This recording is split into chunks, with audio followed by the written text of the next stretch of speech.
Fame is a powerful and complex thing. It is an attribute more coveted than generosity or genius, yet most easily attained by the selfish and simple-minded. Its presence decides the fate of great men and women, and can define the standard of greatness for entire nations. A person may forever change the world with their actions, but without fame or recognition, their name can be forgotten as easily as any other's. It writes the villains and the heroes of every history book, but to the ever-moving forces of time, fame is a fickle substance. For the standard of acclaim shifts with each nation, and within individual societies, each generation ushers in a new audience, a fresh pair of eyes to dictate the measure of adoration and divinity.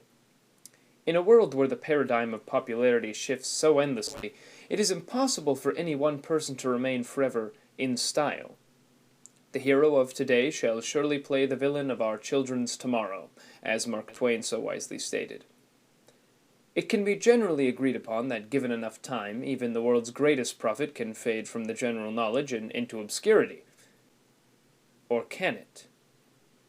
Could it be that there is a man who outlives opinion? A man so timeless that not even the battering winds of the ages can push him away from humanity? I tell you now that yes, this man walks among us. And his name is Nicolas Cage. Nicolas Cage is an American actor, director, and producer whose intensity and flexibility has shocked, soothed, entertained, and frightened audiences since 1980. He was born Nicholas Kim Coppola on January 7, 1964, but has since changed his last name to the title we all recognize today. He has acted in a wide range of works from romantic comedies such as It Could Happen to You, 1994, to thrilling action dramas like Face Off, 1997. However, recent discoveries suggest that Nicholas Kim Coppola may be more than meets the eye. Over the past several years, pictures, portraits, and religious art pieces have been linked to current-day Nicolas Cage due to the striking resemblance between them. The physical similarities might be brushed off as coincidence were it not for the sheer number of such art pieces. The first evidence of this phenomenon that I will present to you is the photograph of a Civil War-era man from Bristol, Tennessee. The picture was offered on eBay in 2011 for the price of $1 million and was subsequently discussed at great length on popular media and social media sites. The images is dated circa 1870, but no specifics have yet been offered. Cage publicly denied the accusation on The Late Show with David Letterman, although he admitted to sharing a slight likeness with the image. When the two images are displayed side by side, these similarities are observable, and some might even say obvious.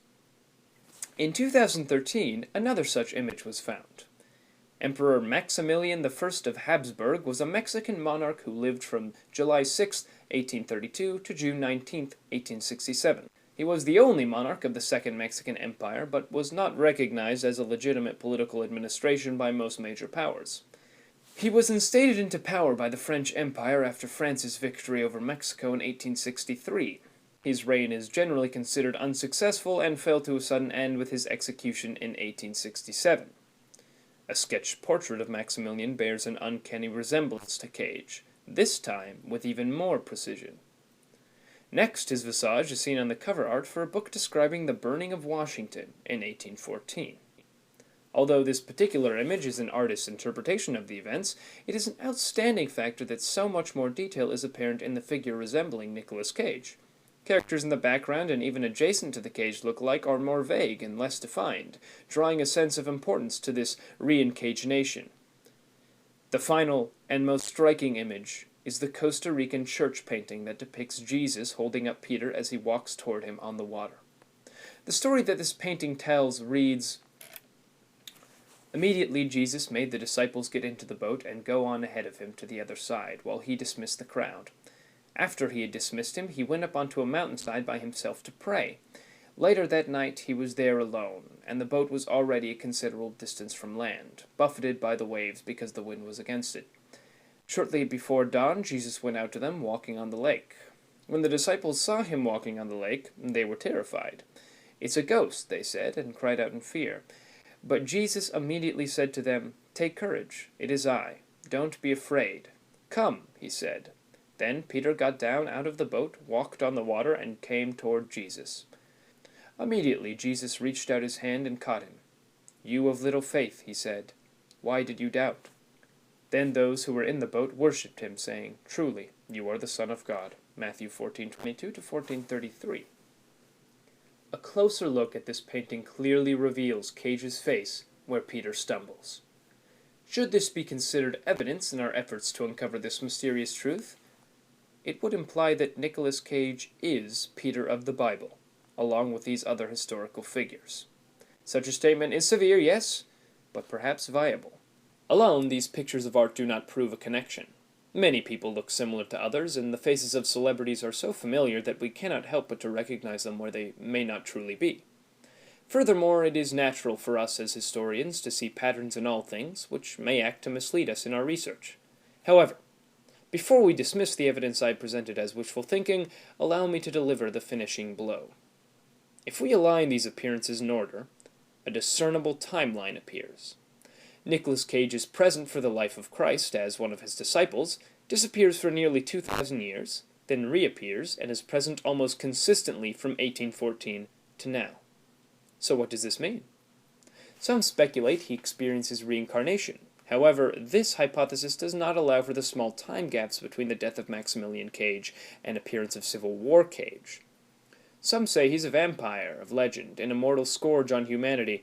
Nicolas Cage himself retorted this claim in an interview stating, "Look, I don't drink blood, and last time I looked in the mirror I had a reflection, so I'm not going with this vampire theory, I'm just not." It's true, the classical vampire mythology does not line up with the Nicolas Cage we know today. So I entertain a different theory. We observe St. Peter age in art and history, so we can say with confidence that if Cage was once Peter, he did not benefit from infinite life then. However, once he returns in the early 1800s, he is always apparently youthful. With these facts in mind, the hypothesis I offer is that after the death of St. Peter, Nicolas Cage underwent a rebirth in the mid-18th century. This renewed being has lived among us for nearly 200 years in a state of unnatural youth, and will continue to watch over us until whatever duty he has been presented with is fulfilled. Although this theory may never be proven, I feel I have provided adequate justification. We may never know the truth behind Nicholas, but in our ignorance, we may relish in the intrigue and intellectual stimulation of mystery, which is perhaps the most thrilling art of all. Before I end this essay, I would like to touch on an additional theory that branches from the one I have just explained. If Nicolas Cage truly is the reincarnation of St. Peter the Apostle, then it can be argued that he was put in this place for a purpose. And we can also observe him aging since the early 2000s. Although it is not a significant difference, he shows the sign of aging. So, what do we know? We know Nicolas Cage was put upon this earth by some sort of divine being, or perhaps some sort of horrible scientific mistake. But regardless, he was put here for some sort of purpose. This purpose was obviously fulfilled, and now he is aging and will someday die and leave us, having served whatever purpose he was put here for. My suggestion? The purpose was National Treasure and National Treasure 2.